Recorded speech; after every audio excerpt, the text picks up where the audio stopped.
So, reminding you that you have two pencils that you're using. It's really important that you use both and you use them for the right things. So, the darkest one you're going to be using for obviously the darkest values. So, remember, value is the scale from light to dark. So, if you have a pencil that is a light lead, then you're barely going to see it here, right? And then you can also push harder on it to make it darker. So for your light to medium lead, I would use your lightest pencil, and you would just push less to make the light value, and then increase your pressure to make the medium value. And then in the middle, you want to switch to your darker lead, and then you're not pushing as hard here, and then at the very end of your value scale, you're pushing really hard. So even in this horrible webcam, you can see that there's a shift from light to medium, let's darken this one up a bit, to dark value. Okay, so let's talk about how we're getting value. We're not going to be shading anything. We're only getting value through the use of line. So what is the difference between value with line and shading? Well, shading is when you take the side of your pencil and you color it in like that. And then maybe you use your blending step or your finger to actually blend it. Okay, we are not doing that. Big no on that one. Okay, we're not doing that, mostly because I'm trying to teach you how to get value by using only line. This is what a lot of natural history illustrators do, and it's a good way to really learn how to use line in creative ways. So that is part of what I'm trying to teach you with assignment. So how do I get this value with line? Well, remember that value scale that we did with all the textures at the very beginning of this assignment? That's how you get value with line. So you also have to think about texture of your animal. So with these toads, it looks like I have a bunch of like really tiny little circles because he's bumpy, right? So you have to think about the texture of what you're drawing. So I'm going to get a fresh piece of paper here, and I'm going to show you what a value scale might look like with a bumpy toad texture. And of course everybody's texture is going to be different because you're drawing different animals. So let me get a good sharpener on here. You don't have to do this. This is just a demo. I'm just showing you how you're going to do it on your main drawing. I'm going to try to do it big so you can see it through the webcam. Okay, so these two would be like my darkest, and then my like medium dark, and then these two would be like lighter, and then my lightest. So everything on your illustration has to have line on it. Even parts of your illustration that you say, well, that's white, Miss Greninger. Well, even the white parts, I want to see some line quality in there, okay? So we're going to take this toad texture here, and for the darkest value, I'm going to go in and I'm going to use my darkest pencil, and I'm going to push harder so that it's as dark as I can make it. And I'm going to draw a bunch of little circles. I don't want you to rush through this drawing. The texture and the value of this drawing should take you all next week, the entire week, at least. Okay, so if you rush through and you say, I'm done in a day, I know that you're working too fast and you're rushing yourself. Okay, I really want you to be kind of careful and slow with the way that you do this. Okay, so that would be my darkest value. So I'm still seeing white through it, right? But I can see the texture of the toad bumps, and it looks kind of dark. If I want it to be even darker, like if you notice his little bumps here, there's some value inside. It's not just white. You can go in and you can add another maybe little circle inside. We're not going to shade it though, right? It's all line. There's no shortcuts with this drawing. It's going to take you some time. It's also teaching you patience, right? Art doesn't happen overnight. Some artists work on a drawing or a painting for 6 months, for a year, for 2 years, for 5 years. I want to teach you from a young age that it takes patience and endurance to be a visual artist. Okay, so that would be my darkest value. So I'm still using the same pencil, but I want to do a lighter value because not all of his bumps are dark. Like these here are a little bit lighter than these. So I have to come up with that too. So I would do the same texture, but I'm not pushing as hard. So I'm going to bump this up right against the darker one so that you can see that there's a lighter value to it. Now those of you that have lizards and maybe birds with feathers, and you know, if you're doing like a fox that has hair, everything has a line quality to it, right? So you can tell that this is slightly darker than that. All right, and then for the next two values, you're going to use your lighter pencil. So for this one, I'm pushing a little harder because it is the lighter lead. And you'll notice it's harder too, so the line is going to be thinner. The harder the lead, the thinner the line. The softer the lead, the thicker the line. Okay, so this would be kind of like a medium value. And then the very lightest value, I'm barely pushing at all, but I'm still putting that texture in there.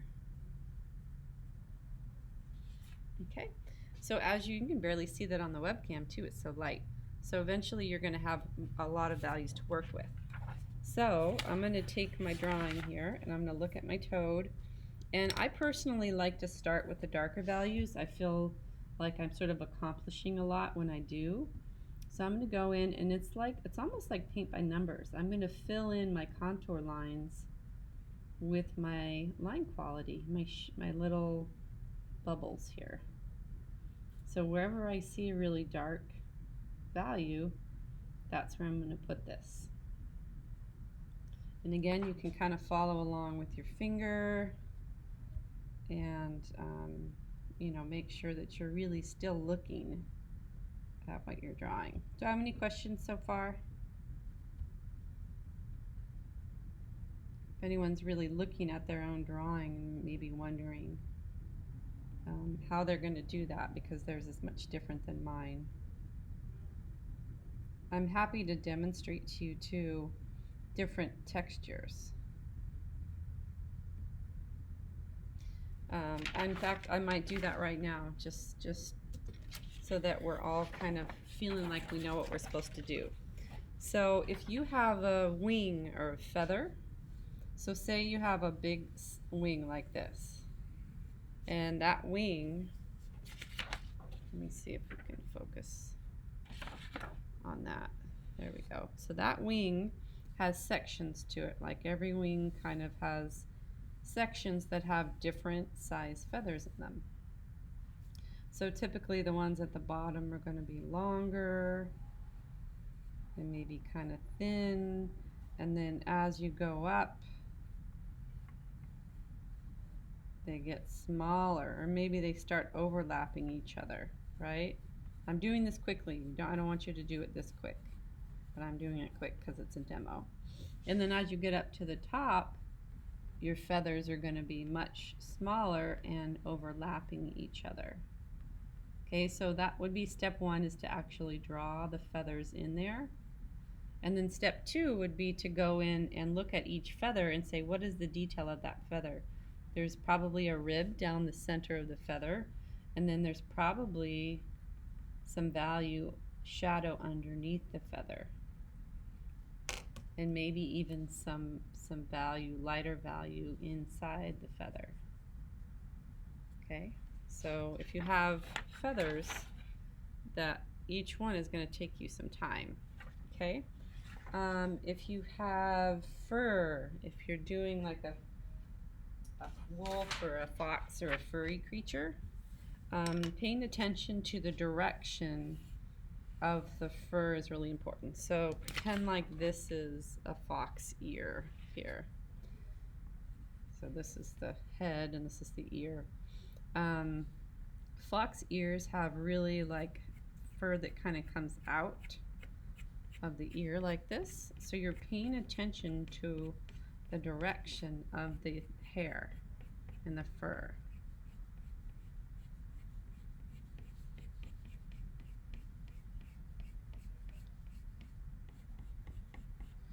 And then if you had lighter fur, you would come in with your lighter pencil. And again, I'm looking at something when I'm doing this, right? I'm just kind of free-forming this right now because it's a demo, but I would be looking at my actual fox and paying attention to the direction that that fur went. And then this line here is kind of bothersome, right? Because it looks flat. So I might pay attention to, instead of having that line, like, you know, maybe there's fur coming up on the edge of the ear. Instead of that line, there's fur. Okay, and you don't do any blending with your finger or anything. It's all line, okay? Now you might be asking yourself, well, what about, like, my background is really light and there's not a lot of texture in there, Miss Greninger. What do I do about that? Well, you can make up some line quality if you want to. You can ask yourself, well, what is that? Well, that is dirt or maybe a stone. So what would the line quality of dirt or a stone look like? Well, it might be kind of circular. So I could maybe go in and do some swirls. So right now I'm just kind of like going in circles to create this texture. So it looks like dirt. And then if I hit a patch that I feel is lighter, then I would switch pencils and I would do some lighter circles. You also want to try to avoid having really dark outlines. So like if you look at my toad here, he has a really dark outline, but eventually I'm probably going to want to get rid of that really thick line and just put value there instead. It'll make it look more three-dimensional. Let me show you what I mean by that. So here's an example. If I have a box, I have a cube here. Okay, here's my cube. This cube, it looks pretty flat when it's outlined, right? It's very graphic. It looks kind of like a cartoon cube. If I draw another cube, maybe with a lighter line, and instead of having a dark outline, I've decided that I'm gonna put value in, I'm shading right now, but I'm gonna put value here instead of line. So I'm gonna kind of start with that line and then create a value scale or a value shift away from it.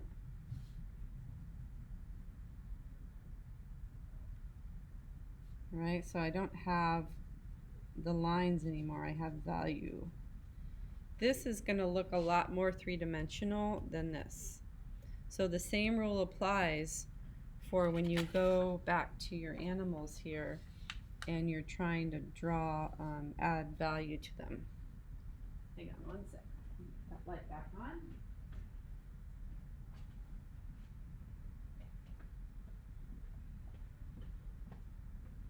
So down here under his belly, it's almost completely white, but there's a tiny little bit of value right there, like the shadow under his belly. So I'd probably do a little bit of shadowing right there, and then it gets darker as it goes kind of up against his leg, but then it's pretty light over here.